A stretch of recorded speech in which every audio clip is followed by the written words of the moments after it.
Alright people, welcome to Genk.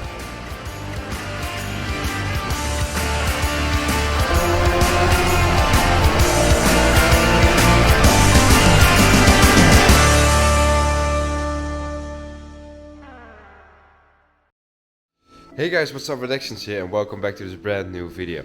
And today, it's time for another day of testing, and this day we're going to the home track of Max Verstappen, Karting Genk. Yeah guys, I know I look big as shit, but trust me, I didn't smoke anything. It's just that I have something going on with my eyes. I'm going to have it checked out by the doctor this week, because it's kind of annoying. Anyways, super early in the morning, let's drive to Genk.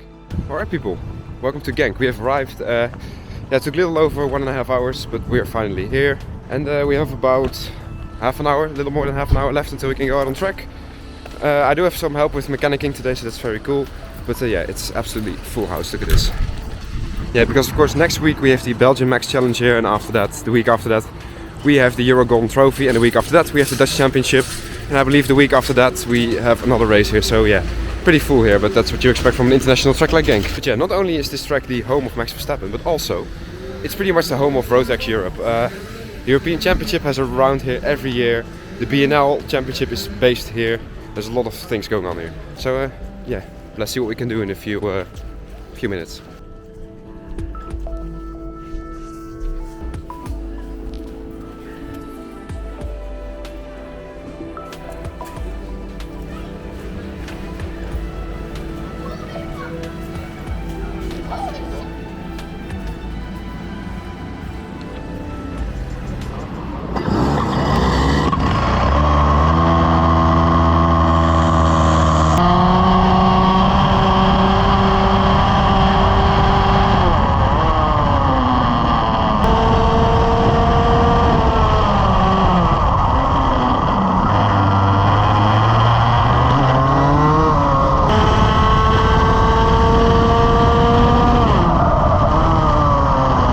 Ladies and gentlemen, well, mostly gentlemen according to my analytics, welcome to Karting Genk, a modern 360 meter international track located in Belgium. Like I said in the intro, Genk is the home track of Max Verstappen, but many more famous drivers like Jenson Button, Alex Albon and even Michael Schumacher have raced here at some point in their career. Genk is also the centerpiece in many world and European championships, as many different types of karting championships, both national and international, hold at least one race a year around this legendary track. Now about the track itself, Genk is the most unusual track on the calendar. It has an infamously low grip surface and a layout that produces interesting racing lines, to say the least. Let's look at a half decent hot lap of this amazing track. So, you want to see some unusual lines? Keep looking. Coming onto the start-finish straight now, we get up to a top speed of what, 115 km an hour. Here we straighten up the kart nicely so that we can brake in a straight line for turn 1. Here you want to stay in the middle of the track. Take a lot of curb on this left-hander and stay in the middle of the track for the second left-hander. This is a really good corner, but nothing compared to the flat-out left-hander we have here, in which you again want to take a lot of curb so that you can stay to the left-hand side for this hairpin, which goes onto the Europalaan straight, which is the back straight of this track. Here you have a little bit of breathing time, but here you brake again gently, take a lot of curb on the right hand side, take a lot of curb on the left hand side, and then immediately into a double right hander, in which you also want to take as short as line as possible. That's the thing at Genk, you don't want to cover too many meters. Here again, stay in the middle of the track, make a late apex, but boom, you're out of the corner. For some reason at Genk you want to turn in a fraction earlier than what you usually do. Same as here, take a little bit of curb here, don't go all the way to the right, stay in narrow line, use all of the curb on exit, and again into this last corner.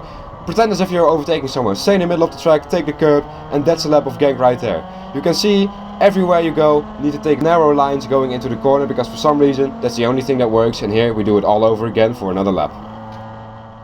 Now the lap you just saw was from a different day when I was a bit more used to this track. In this session however, I was struggling. You always have to flip a switch when driving at Genk. You have to basically forget everything you know from other tracks and remember to take the narrow line nearly everywhere. I didn't quite flip the switch yet in this session, also we didn't quite get the correct setup for the engine, and I myself also wasn't driving that well. Bad lines and no power means you're a sitting duck. Just look at how much I'm missing on every straight, which is a combination of my shitty exits and wrong engine setup.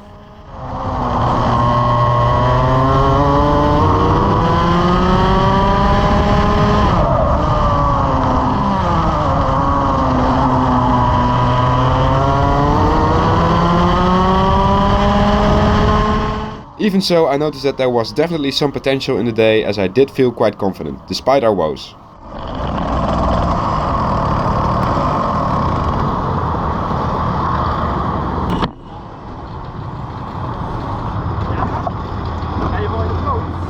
Alrighty people, we've done the first 2 sessions.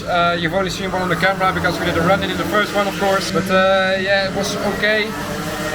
Missing a couple of tenths, but also I was struggling a lot with the back end, but now we did some setup changes. I felt like the back end was not picking up properly, so I switched to the round bar, which will make the back end pick up more. I went one ring less wide at the front, so that should give it a little more mid-corner grip too. And then on the rear I didn't really change anything, but I went up with the sprocket by 1, so we should have a little bit more pull of the corners. And yeah, maybe it will help the engine in top speed as well. So next session is due in a couple of minutes. Let's go.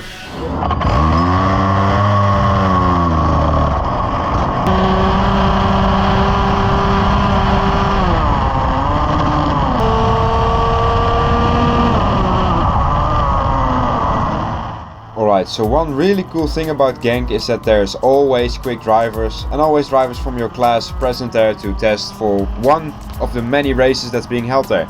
So in this case we had people testing for the Euro Golden Trophy and the Dutch Championship and the Belgian Max Challenge, which are all consecutive races in the weeks after this training day. So there were a lot of seniors here, especially for the Dutch Championship. So we definitely had some guys to compare us with. Here of course the 310 ahead of us, the 372, both drivers from the Dutch Championship. The 310 is usually a front runner, the 372 is usually a little bit farther back, and we are usually right in between them. But as you can see now, the 310 is struggling a little bit as we now overtake him coming into the last corner, and the 372 was actually really quick, so I guess they have found some pace, and the 310 is struggling a little bit. And we were again bang on in the middle. And now skipping ahead a little bit, we go behind the number 348, which is Dylan LaHaye, which is an absolute veteran when it comes to Genk. He has done many laps here and raced here for many years. But for some reason he wasn't really that quick, so I suspect he was testing something or doing something, I don't know what. Here we get caught out a little bit by the slower driver there, and because of that we get a very poor exit. And because of that, Mr. LaHaye is able to overtake us again. So we follow him through here, and well, yeah, nothing much really happens. Apart from the fact that we get really close, give him a little bit of a love tap there, and send it up the inside into the next corner. So yeah, usually he's a lot quicker than this, so I suspect that he was doing something, at least. Something wasn't right, he's supposed to be quicker. Now we close the gap to the 372 because we actually found some very decent pace at the end of this session. And as you can see here, the CRG chassis is working pretty good. I've seen that lately too, that there are other brands which are up and coming. Of course, Sodi, TB Kart, and now CRG also.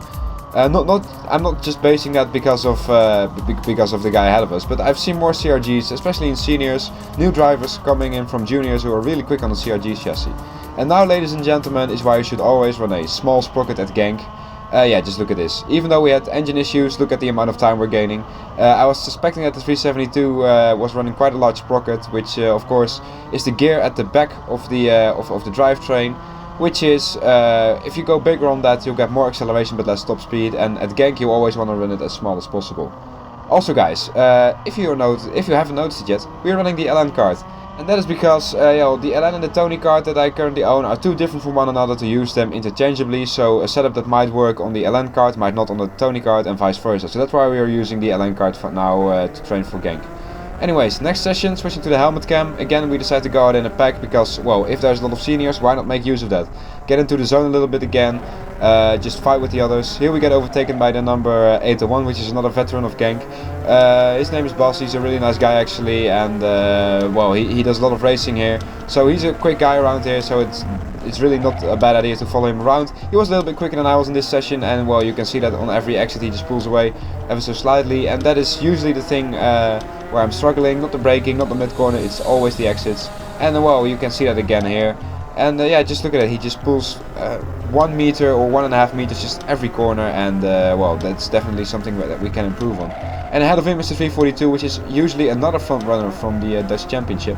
And well, skipping ahead a little bit later on, we dive bomb 2 slower drivers there, and the 801 goes for the move on the 342, and now we are right behind the 342.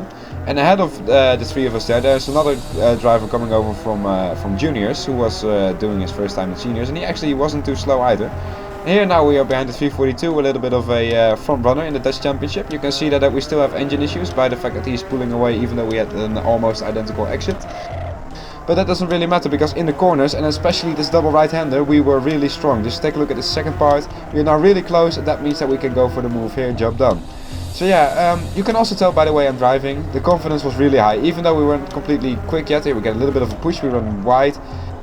Yeah, whoops, a little bit of a mistake from the guy behind I think. But as I was saying, we were actually, yeah, the confidence was good. You can tell that by the way I'm driving. Even though the kart wasn't really handling well, in my opinion, and we also still had a little bit of engine issues as we get a bit of a push there from behind. Yeah, I wasn't really too bothered by the fact that we were a little bit off the pace. I actually thought when the day was happening that we were quite good on the pace, but that later turned out that we were losing quite a lot of time. We still weren't quite there on the pace, but the confidence is there, and that was really all that mattered to me. I knew that we weren't really going to be on the pace because we were using, well, the bad engine, old tires, so we were definitely going to be off the pace by a little bit, but the confidence was good, and that was all that mattered to me.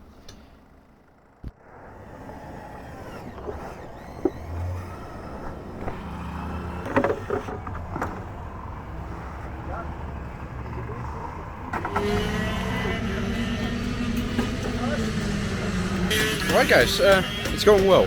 Yeah, in terms of consistency we're right up there. With like the peak performance lap, so like the fastest lap we're missing about 1 or 2 tenths. But yeah, it's going well. It's nice, yes, yay. So yeah, let's just keep going with what works I guess. Let's just do some more heats. Yeah, after those good little heats we had back there, it pretty much all went downhill from here. Luckily that was not because of my driving, well a little bit, but mostly because we started having some strange engine issues which completely ruined our top speed.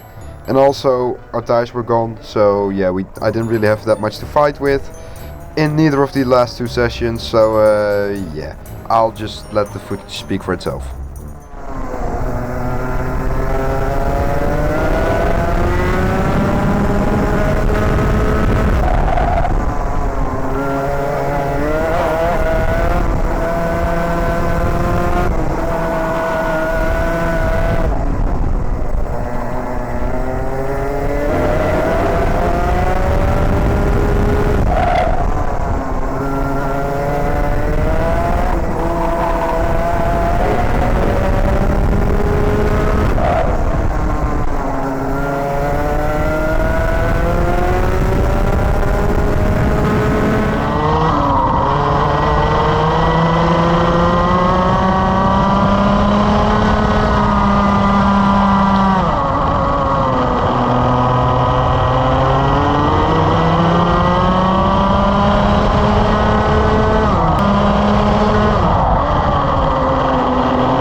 Alright guys, and with those last 2 sessions comes the end of this day at this beautiful circuit. Yeah, the last 2 sessions were pretty shit to be honest, but yeah, what do you expect, the tires were dead. And anyways guys, with that also comes the end of this video.